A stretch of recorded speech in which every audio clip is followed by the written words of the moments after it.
Oi, meus corações e minhas coraçoas, tudo bem? A paz do Senhor, boa noite para vocês. Estou aqui, para dar uma saudação numa palavrinha aqui da Bíblia. Meus corações e minhas coraçoas, na palavrinha aqui da Bíblia, em 2 Samuel 12, do 1 ao 10 ou 11, por aí, para a gente poder meditar na palavra do Senhor na noite desse dia. Acabei de chegar da igreja e estou aqui para gravar para vocês, para nós, uma palavra abençoada do Senhor Jesus, tá bom? Então vamos lá, vamos ler aqui. 2 Samuel 12, o título é Natã, o profeta, repreende a Davi. E o Senhor enviou Natã a Davi. Entrando ele a Davi, disse-lhe: havia numa cidade 2 homens, um rico e outro pobre. O rico tinha muitíssimas ovelhas e vacas, mas o pobre não tinha coisa nenhuma, senão uma pequena cordeira que comprara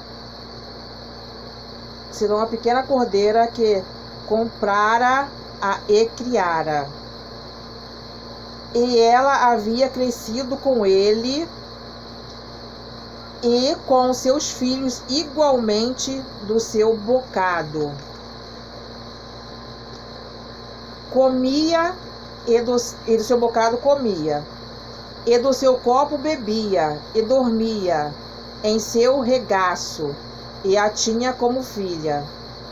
E vindo ao homem rico, um viajante, deixou este de tomar das suas ovelhas e das suas vacas para guisar para o viajante que viera a ele. E tomou a cordeira do homem pobre e a preparou para o homem que viera a ele.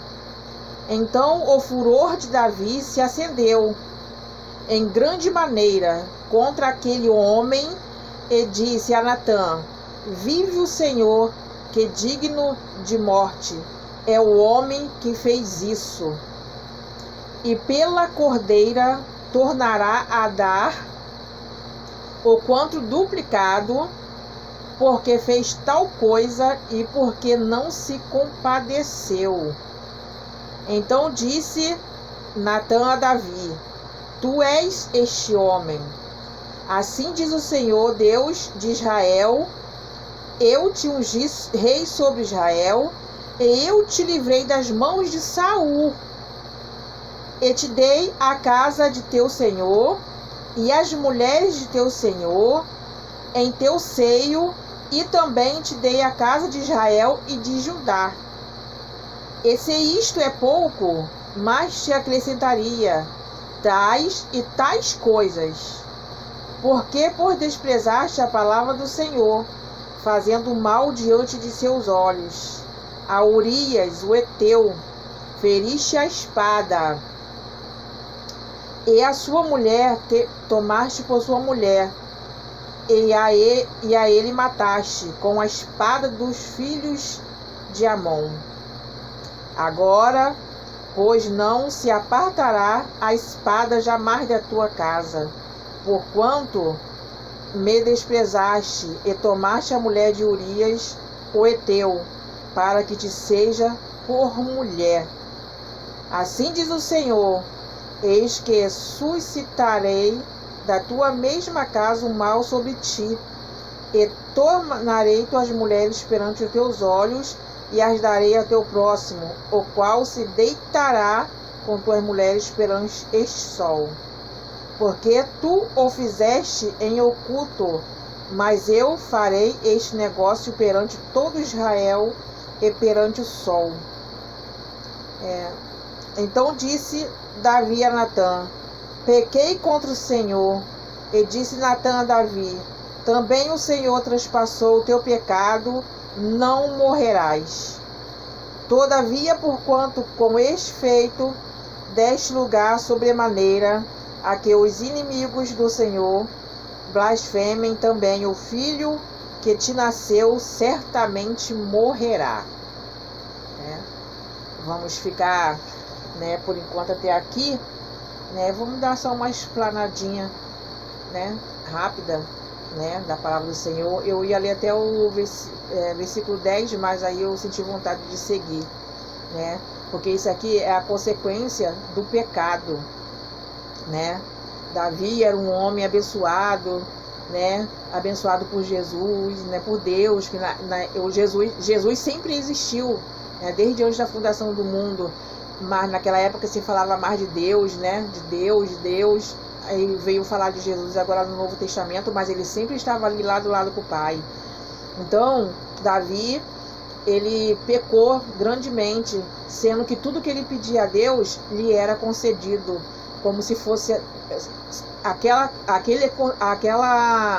que fosse a vontade do Senhor Jesus para Davi. O que não fosse, Deus não daria, mas o que foi a vontade. Então a maioria, ele tinha tudo que ele queria, ele tinha tudo.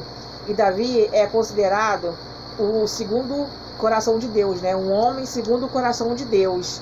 Só que, para você ver como nós somos tão pecador, nós somos tão mal, que nós, mesmo assim, tendo tudo, a gente acaba pecando, querendo o que é dos outros. Foi como o Senhor falou ali, o Senhor usou Natan para falar que o Urias, ele só tinha uma mulherzinha, ele tinha várias. E se ele quisesse mais, ele podia pedir o Senhor que ele teria. Não precisava dele fazer o que ele fez. Mas por que Davi pecou? Porque ele deixou de ir para a guerra, né? Ele estava lá no palácio dele, no terraço, né? Que ele gostava muito daquele terraço dele, né? Que ele gostava de ficar conversando com o Senhor ali, orando ao Senhor. Então ele deixou de ir para a guerra, porque tinha uma guerra para ele ir. Ele se sentiu confiante que não precisava mais de ir para aquela guerra, e ficou em casa, mandou só os guerreiros deles irem, né? Os que ficavam ali com ele lado a lado, de guerreiro. E ele, no caso, ele não foi, ele resolveu descansar. Então ele foi ali pro terraço ali para poder, né, falar com o Senhor, como o cotidiano dele de todo dia, falar com o Senhor. Chegou lá e ele viu uma mulher muito bonita, né, se banhando numa banheira, da janela da sala dele, do terraço dele, da sala dela, ele viu. E ele gostou do que viu, né? Aí o coração dele se inclinou para pecar. E ele foi, né, mandou chamá-la, né, usufruiu dela, e depois, né, o mal já estava acontecido. Ele ainda, em vez de ele se arrepender e voltar atrás, não. Ele mandou matar Urias, que era o esposo dela, para ele não descobrir, né? E ali ela já estava grávida, ela ficou grávida de Davi, mas esse neném nasceu morto, porque Deus prometeu isso. Então foi um sofrimento. Isso aqui é para a gente analisar porque o pecado, ele traz o sofrimento, a consequência do pecado, ele traz o sofrimento depois pra gente. Na hora ali o pecado é muito bom, mas depois só traz a consequência, é o sofrimento, é a morte, né? Então ali o Davi sofreu muito, porque os próprios filhos dele se levantou contra ele teve até que sair dali do palácio, parou de reinar, né? Porque assim, pode todo mundo mexer com a gente até sente, mas se nossos filhos mexer com a gente, nos maltratar, né, ser ruim com a gente, isso dói demais. O próximo, né, ainda mais filho é uma coisa que a gente tem, né, a mãe ou o pai, poxa, é o amor da nossa vida. O filho se levantar contra a gente, aí o irmão tirou a virgindade da própria irmã, né, aconteceu muita coisa, Davi sofreu muito. Mas Davi, ele se arrependeu amargamente de tudo que ele fez. Ele pediu perdão a Deus, né? Ele pediu a Deus para não tirar o Espírito Santo dele, que pode faltar tudo, menos o Espírito Santo dele, na vida dele, né? E assim foi feito. Deus atendeu ele continuou, depois ele voltou lá para o palácio, ele reinou de novo, mas já não era a mesma coisa, assim, que eu quero dizer, a mesma coisa no coração dele, porque a vida dele era uma, quando ele voltou foi outra, melhor em espiritual, mas ruim porque já não tinha mais os filhos dele, alguns morreram, outros, né, estava contra ele, né? Mas pelo menos ele continuou ali na batalha e foi firme com o Senhor até o fim da vida dele, e foi salvo, né? Mas essa é a consequência do pecado. O que eu quero passar para a gente na noite desse dia, que é a consequência do pecado, né? Gera morte. A consequência do pecado gera morte. Na hora é muito bom, mas depois, né? Então que nós possamos ficar firmes com Jesus Cristo amado, que hoje nós estamos aqui no tempo da graça, estamos muito bem, graças a Deus, né? Servindo Jesus, temos luta, mas Jesus está conosco no barco, né? Que nós possamos nos conscientizar, colocar a cabeça para pensar, né? Renovação de vida e ir para a igreja, aceitar Jesus como seu único Salvador, para que pelo menos depois que nós fechar o olhinho aqui nessa terra, a gente vai morar com ele lá no céu, vai descansar em Jesus, tá bom, meus amores, tá bom, meus corações, minhas corações? Fique com essa palavra na noite desse dia. Jesus ama vocês, eu também. Jesus ama demais e eu também. Boa noite, a paz do Senhor, meus corações, minhas corações.